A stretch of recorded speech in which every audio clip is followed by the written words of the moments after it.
Sunrise was supposed to mean safety, but when it finally came, it only revealed what the darkness had been hiding. By the first sunrise, half my unit was gone. The asphalt under my boots felt icy, and the air was thick, metallic, like something had died overnight.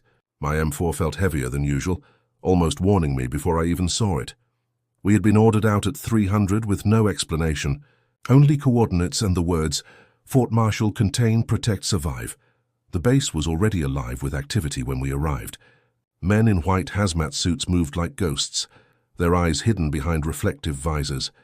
Military police set up checkpoints with a precision that made my stomach tighten. Captain Richards, usually calm, looked tense, scanning the shadows like he could see what I could not. Then I saw it, a black SUV rolling silently through the gate. Inside, something was strapped down. Skin gray, veins black, movements jerky, unnatural. Its eyes were milky, empty of humanity. I froze. A low guttural moan escaped it, echoing off the walls of the compound. I swallowed hard. This was no drill. No training, no simulation could have prepared us. Whatever we were facing, it was alive and it was hungry. And by the first sunrise, I realized the world we knew had already begun to crumble around us. I introduced myself to my squad as Sergeant Daniel Cole, 82nd Airborne, 15 years in service. I had seen war, disaster, and chaos, yet nothing had prepared me for what we were about to face. Orders were minimal, vague, and urgent.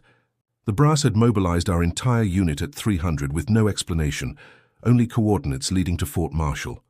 The base itself was enormous, a sprawling fortress of concrete and steel. It was an ideal stronghold if one wished to contain something or protect against it. The perimeter was already heavily guarded by military police, armed to the teeth and scanning every approach. White hazmat suits moved like phantoms between buildings, carrying equipment that I did not recognize. The radio chatter was clipped, tense, and filled with codes I could not decipher. Captain Richards, our commanding officer, approached, his face drawn and tense. "Set your team at the main gate," he ordered. "Full decontamination protocols for all incoming personnel." I nodded, my hands tightening around my rifle. I asked him quietly, "Sir, what exactly are we containing?" He hesitated. Something I had never seen before. Finally, he said, "Above your pay grade, Cole, keep your men alert." We took our positions at the gate. The sun had not yet risen, and the pre-dawn darkness made shadows dance across the base. I could feel the tension in my squad. Private Martinez, young and eager, kept glancing toward the approaching convoy, his knuckles white on the rifle. I did not blame him. Then the first convoy arrived. Black SUVs, unmarked, engines low and menacing. I caught a glimpse of what they were transporting. A figure strapped to a medical gurney, skin gray, veins dark and distorted. Its movements were jerky and unnatural. Even with my years of experience, my stomach turned. The morning at Fort Marshall unfolded quickly. Engineers reinforced the perimeter. Medical units set up triage stations, and scientists in full biosafety suits moved between buildings, carrying mysterious equipment. The base was alive with urgency, yet no one spoke of what was truly happening. Rumors of outbreaks in nearby cities swirled through fragmented radio chatter. Something was very wrong, but no one dared to say it aloud. By 0700, I realized this was no ordinary deployment. Our routine drills had taught us how to react, but nothing had prepared us for this. Whatever was coming, we were expected not just to survive, but to stand as humanity's first line of defense. The weight of command pressed down on me, heavier than any backpack, heavier than any weapon. I looked at my team. These were trained soldiers, disciplined and capable, yet even they could feel the unease in the air. "Whatever happens," I said quietly, "we handle it like we handle everything else, professional. By the book. Protect the base, protect the people. That is our mission." Even as I spoke, I could not shake the feeling that we were already too late. Something terrible had been unleashed, and Fort Marshall might be the last chance humanity had. By mid-morning, the calm at Fort Marshall had vanished. Reports trickled in from the outer perimeter. Unusual activity, civilians fleeing in panic, and strange sounds echoing from nearby forests. Something about the morning felt wrong. Even the birds were silent. A convoy arrived, moving slower than normal. Black SUVs with tinted windows rolled through the main gate, flanked by private security contractors. One vehicle drew my attention. Inside, a figure lay strapped to a medical gurney. Its skin was a sickly gray, veins dark and distorted. Its movements were violent, jerky, unnatural. I could not look away. The creature thrashed against its restraints, moaning low and guttural. My stomach churned and my hands tightened on my rifle. Private Martinez whispered, "Sir, what is that?" I did not answer. I did not need to. The image was burned into my mind, impossible to forget. The convoy disappeared toward the research wing, and yet the unease remained. By 0900, the base was alive with frantic activity.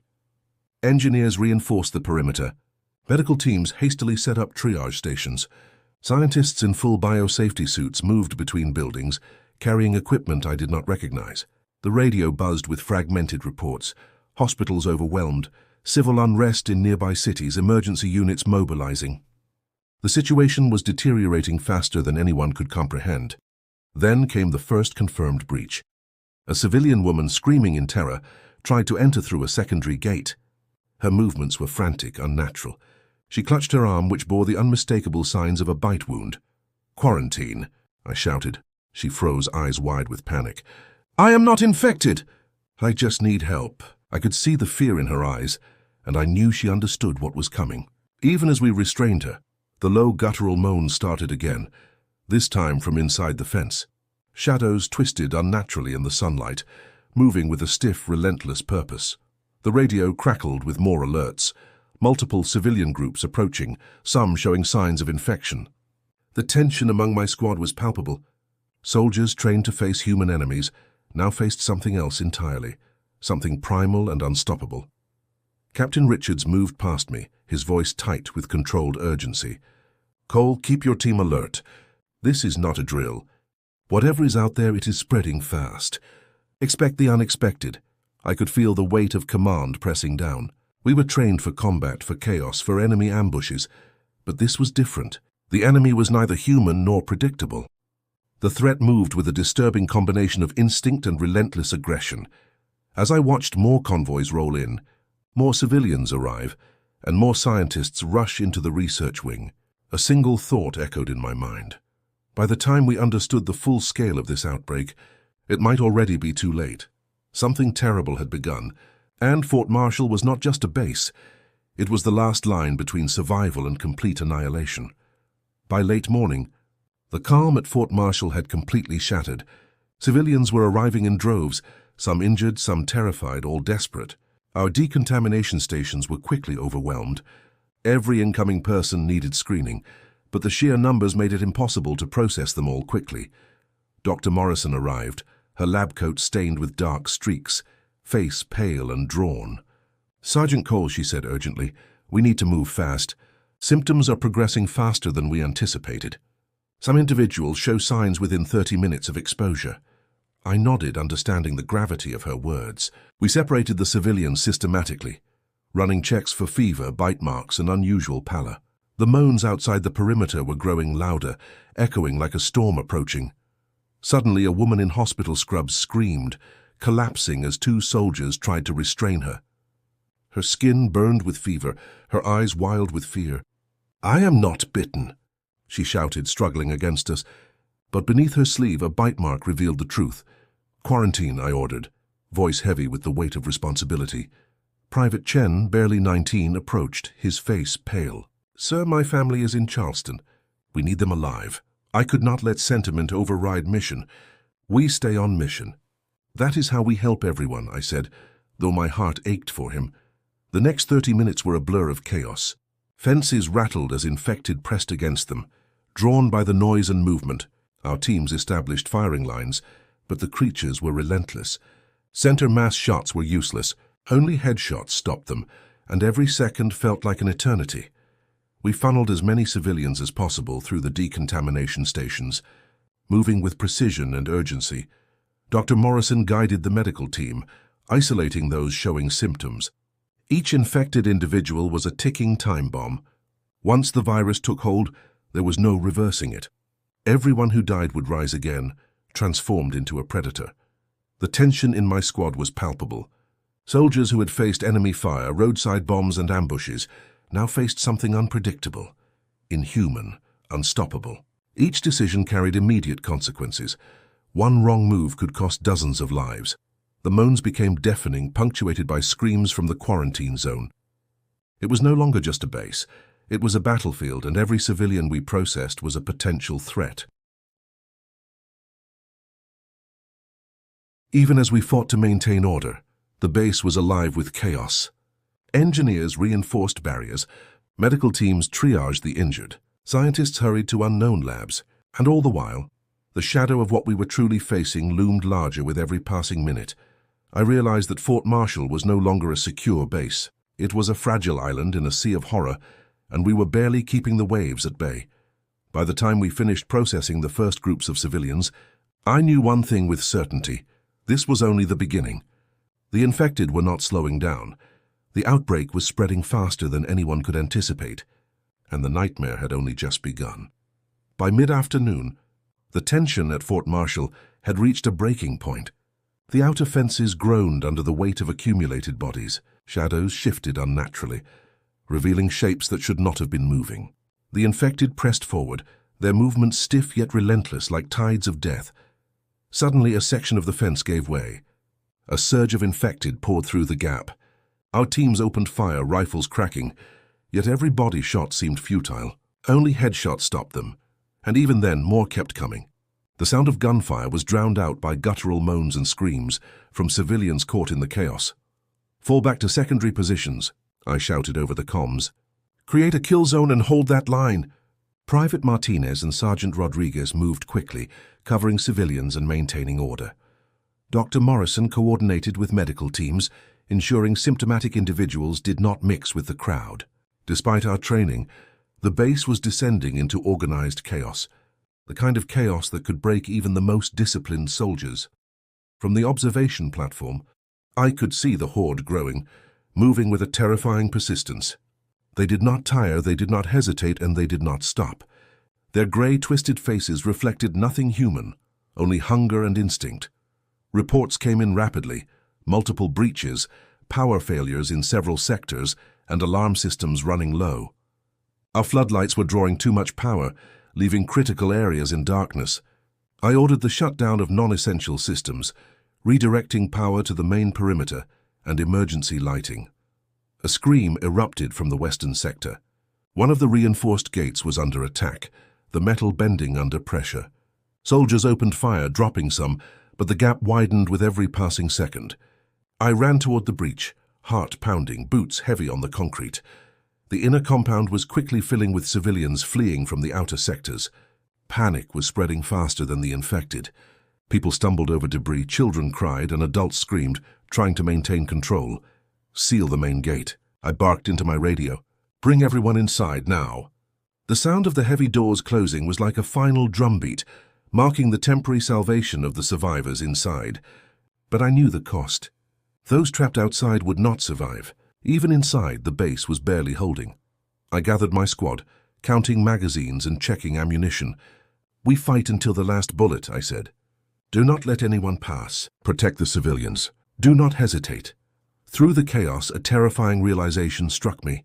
Fort Marshall was not just under siege. It was collapsing under the weight of its own defenses, stretched thin against an enemy that refused to die. The first signs of panic among our soldiers became apparent. Exhaustion, fear, and the sheer scale of the attack were starting to break their resolve. Every moment felt like an eternity. The moans outside grew louder, blending with screams from the inner compound. The infected had reached a new level of aggression, their numbers seemingly multiplying with every passing minute. I knew we were standing on a knife's edge. One more failure, one more breach, and everything we had fought for would fall. Yet, despite exhaustion, fear, and despair, we held our line, because we had no other choice. Survival demanded it. By late afternoon, it became clear that Fort Marshall's outer defenses were failing. Sections of fencing buckled under relentless pressure. Floodlights burned through their last reserves of fuel, plunging stretches of the perimeter into darkness. The infected were not just attacking, they were relentless, tireless, unstoppable. I moved quickly through the command center, scanning reports on our tactical displays. Red dots swarmed along multiple sectors. One sector had already fallen, civilians trapped between our defenses and the advancing horde.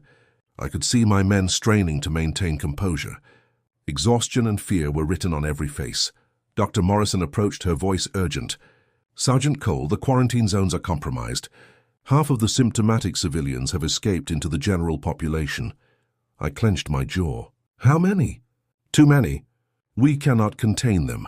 I exhaled sharply, knowing what had to be done. Sacrifice was unavoidable. We needed to prioritize survival for the majority. Listen carefully, I addressed my squad. We cannot save everyone. Protect the core. Evacuate what civilians you can. Anyone outside the inner compound, brace for containment. Make your decisions fast. Lives depend on it. The corridors of Fort Marshall had become chaotic mazes. Soldiers were shouting orders, directing civilians and engaging infected simultaneously. Each decision was critical. Each second could mean death. I witnessed men holding choke points, sacrificing themselves to buy others a few precious minutes. Through the command center window, I saw shadows moving unnaturally in the fading sunlight. The infected were relentless, pressing forward without hesitation. Reinforced gates groaned under the weight of accumulated bodies. I gave orders for controlled demolition of compromised barriers to prevent the horde from advancing further. Private Martinez approached, eyes wide. "Sir, some of the outer sectors are completely overrun. There are civilians out there." I could feel the weight of command pressing down harder than ever. "I know," I said quietly. "We do what we must. Protect the inner compound. Evacuate as many as we can. That is our priority." The sound of gunfire, metal tearing, and guttural moans filled the air. Every corridor, every checkpoint, every defensive position was being tested to its limits. Soldiers moved with precision, despite exhaustion, fear, and the unimaginable stress of combating the living dead. Even as chaos reigned, I noted a strange pattern. The infected seemed drawn to noise, to movement, to light. We used that to our advantage, directing them toward reinforced kill zones. It bought us time, though every second felt like an eternity. By the end of this desperate stretch, we had managed to consolidate our defenses. Casualties were high, both civilian and military. Supplies were dwindling. Every remaining soldier understood the stakes. Fort Marshall could not hold forever. The decisions made here in these critical moments would determine who lived and who would join the horde. As darkness approached, I looked over the command center. The weight of choices, of sacrifices, and of survival pressed down like never before. There was no room for hesitation.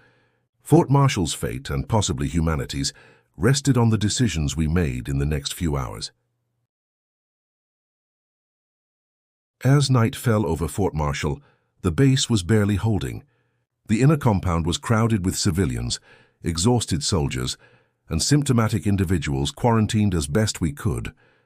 Every corner of the base echoed with groans, screams, and the relentless moans of the infected beyond the walls. Through the emergency lighting, I observed the horde pressing against the outer barriers. They were tireless, unyielding, like shadows made of hunger. Each failed fence section and collapsing gate reminded me that time was running out. Dr. Morrison and I moved quickly to check on the quarantined civilians. "We will not leave anyone behind," I said firmly, though I knew the truth. Some had already been lost beyond recovery. Her face was pale but determined. Together, we coordinated the movement of civilians toward the emergency exit tunnels, a narrow path leading half a mile from the base. Private Martinez and Sergeant Rodriguez led the way, keeping order, directing families through the tunnels. We moved single file, every step calculated, every breath tense. The moans from the infected grew fainter, but never disappeared entirely. Like the shadow of death trailing us, I was among the last to leave the inner compound, checking that all remaining ammunition and supplies were accounted for. The corridors were eerily silent except for the distant groans, and I knew this quiet would not last. Every second mattered. We reached the storm drain at the end of the tunnels. Dawn was breaking, pale light filtering down into the dark exit. The surviving civilians emerged first, moving toward waiting transport vehicles. Exhaustion and fear were etched into every face. Cooper, Rodriguez, Morrison, and Martinez were the last to climb out. Behind us, Fort Marshall lay in ruins, smoke rising from multiple buildings. The moans of the infected carried on the wind. I took one last glance at what had been our fortress, their last bastion of hope. The convoy started moving, carrying survivors away from the base. In the distance, the infected began to gather, their numbers endless, relentless. Fort Marshall had fallen, but we had survived. Barely. Only 93 of the original 800 had made it out through the tunnels. The silence in the vehicles was deafening. No one spoke. Everyone carried the weight of what they had witnessed, of the friends and soldiers we had lost, and of the civilians we could not save. I thought of Chen, my squad, and Dr. Morrison, heroes who had given everything to ensure the survival of others. Their sacrifices were carved into my mind, a constant reminder of what this war demanded. As we drove away, the pale morning light revealed a world forever changed. Cities were falling silent. Communications were disrupted. Emergency services overwhelmed. The outbreak was spreading faster than anyone could comprehend. Humanity's struggle for survival had only just begun. I leaned back exhausted and whispered to myself, "This is not the end." Not yet. The war against the dead was far from over. Fort Marshall had been lost, but the fight continued. And as the convoy disappeared into the morning mist, I knew the world would never be the same. The dead were still out there, relentless, and humanity's survival depended on the courage and decisions of those willing to stand and fight.